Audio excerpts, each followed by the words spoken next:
أعوذ بالله من الشيطان الرجيم بسم الله الرحمن الرحيم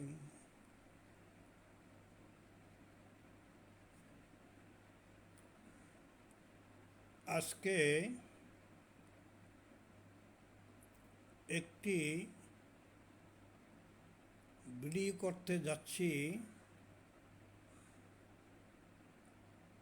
video করার কিছুক্ষণ আগে চিন্তা করলাম কি আফসোস করে কাঁদব নাকি হাসব। আমাদের আক্কেল বুঝ ব্যবস্থা, আল্লাহ দেওয়া নিয়ামতের বয়স, চোখ কান হাত এগুলো ব্যবহারের মর্যাদা দিতে জানছি না, বুঝতেছি না। বয়স হতে যাচ্ছে, শেষ হয়েও যাচ্ছে, তারপরও বুঝে আসছে না। একেবারে ময়লা কিছু টাকা টাকা মানে তো ময়লা।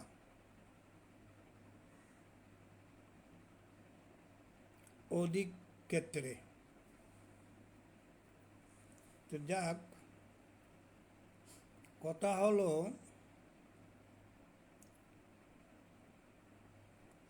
দায়িত্বশীলা। আমি একটু ঘুরফাক করে বলছি কথাটা। দায়িত্বশীলা যখন অকেজু হয়ে যায়, দেখুন দায়িত্বশীল বলি নাই, দায়িত্বশীলা যারা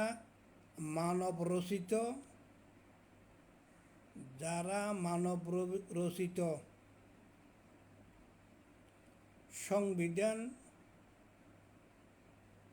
বিভিন্ন প্রপাগান্ডার বিধান দিয়ে চলাফেরা করে আর করায়, তারা যখন ইউজলেস হয়ে যায়, পাগলপনা হয়ে যায়,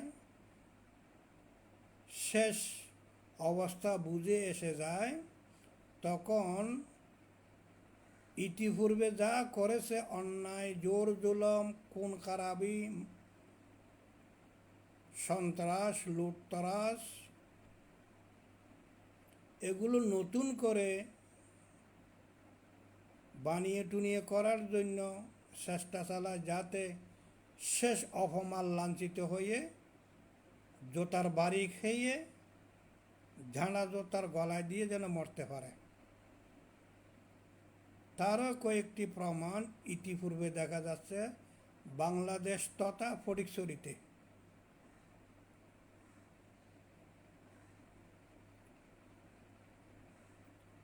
কেহ এত টাকা পেয়েছে, অত টাকা পেয়েছে, বেকুব, আজ নয় কাল তো মরতে হবে। এমনি তো কুলাঙ্গা, ঘৃণিত, লাঞ্ছিত বয়সটাকার উপাধি দিয়েছ, আর কত অপমানিত হলে বুঝ ব্যবস্থা হবে। এখন দলিলটা দিয়ে কোরআন থেকে সূরা বাকারা 166 নম্বর আয়াত,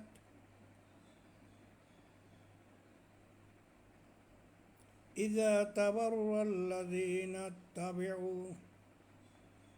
মিনাল্লাযীনা তাবাউ। সূরা বাকারার 166 নম্বর আয়াত।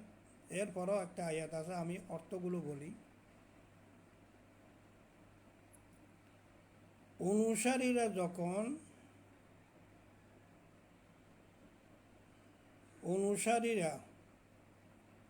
যখন আযাবে পরিণত হবে, নির্মম, বেদিশা, পথহারা, গোমরাহির মধ্যে দলে দলে নিমজ্জিত হবে,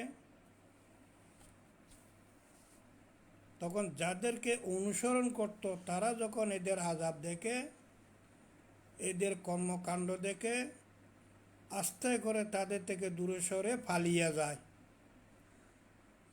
আর ওখান থেকে কলনারি, কাটিমাটি এগুলো নাড়াচাড়া করে, উজ্জীবিত করে,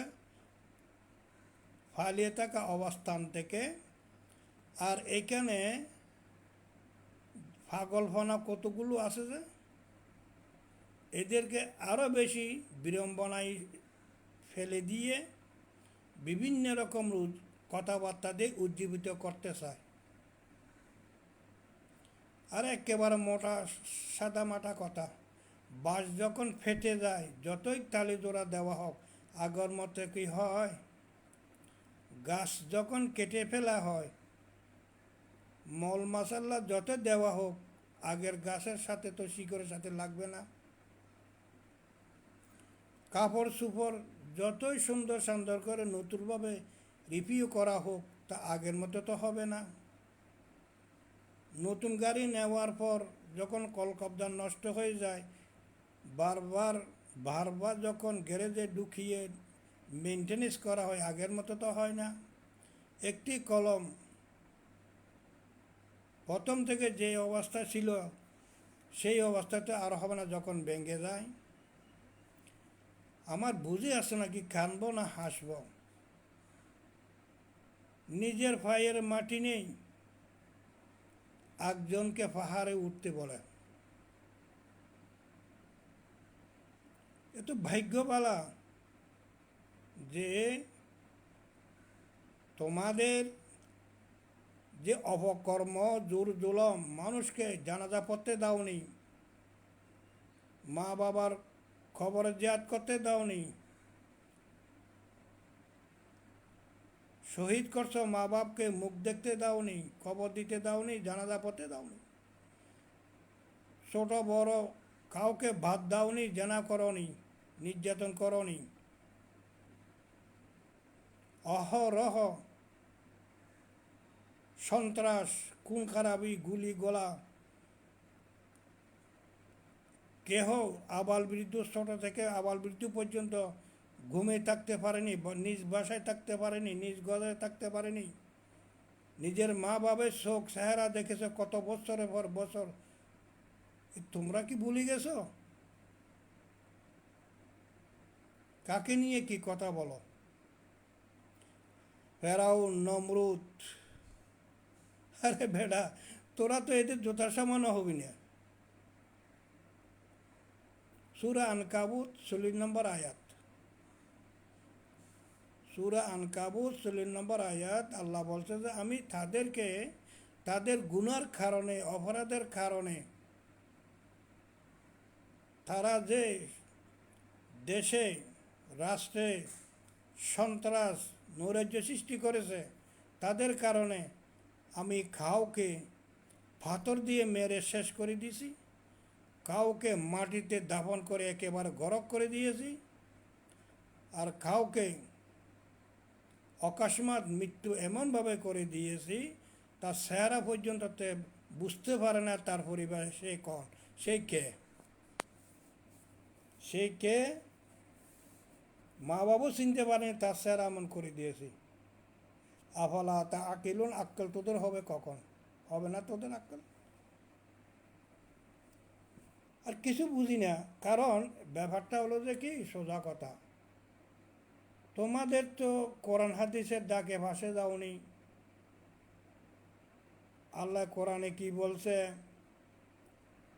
কার কর্মফল কীরকম হলে কি পরিশেষে কি হবে, তার শেষ বয়সে কী পরিণতি হয়, এগুলো তোমরা ইতিহাস পড়ো না, ইতিহাস থেকে শিক্ষা নিতে চাও না। মানব রচিত বিধান থেকে তোমাদের সব কিছুর জ্ঞান, তো তোমরা পাগলামি ছাড়া আর কি করবেটা কি? তো আমার কথা হলো যে শুধরে যাও, ভালো হয়ে যাও, নিজের ধ্বংসের মুখে যাইও না, 2-4 10 জন 20 জনকে ধ্বংসের মুখে নিয়ে যাইও না। সেই দিন নেই, 90-80 সালতে চলে গেছে, এখন 2026 শেষ হতে যাচ্ছে। আগেকার আকৃতি এখন সব হয়ে গেছে বিকৃতি। সেই দিকে চিন্তা ভাবনা করে তুমি বাস্তব প্রকৃতির দিকে যাইও না। এমনিতেও ধ্বংস হয়েছ, এমনভাবে ধ্বংস হয়ে যাবে হাই হাই করা ছাড়া কোনো উপায় থাকবে না, তখন সাহায্য করার মতো কোনো কাউকে পাবে না। তোমার ডান হাত, তোমার বাম হাত, তোমার আগে পিছে একটা লাকড়ি তুমি পাবে না যে সহযোগিতার জন্য। এত অহংকার ভালো না, দাম্ভিকতা ভালো না। আল্লাহ অহংকারকে ভালোবাসে না, দাম্ভিকতাকে ভালোবাসে না। ভালো হয়ে যাও, শুধরে যাও, আল্লাহর কাছে তওবা করো, নামাজ কালাম পড়ো, ভদ্র হয়ে যাও, গুনার জন্য মাপ চাও, হয়তো আল্লাহ মাফ করতেও পারে।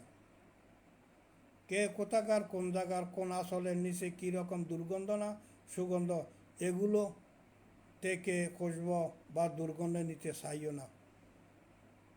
আল্লাহ আমাদের প্রত্যেককে বোঝাতে হবে দিক।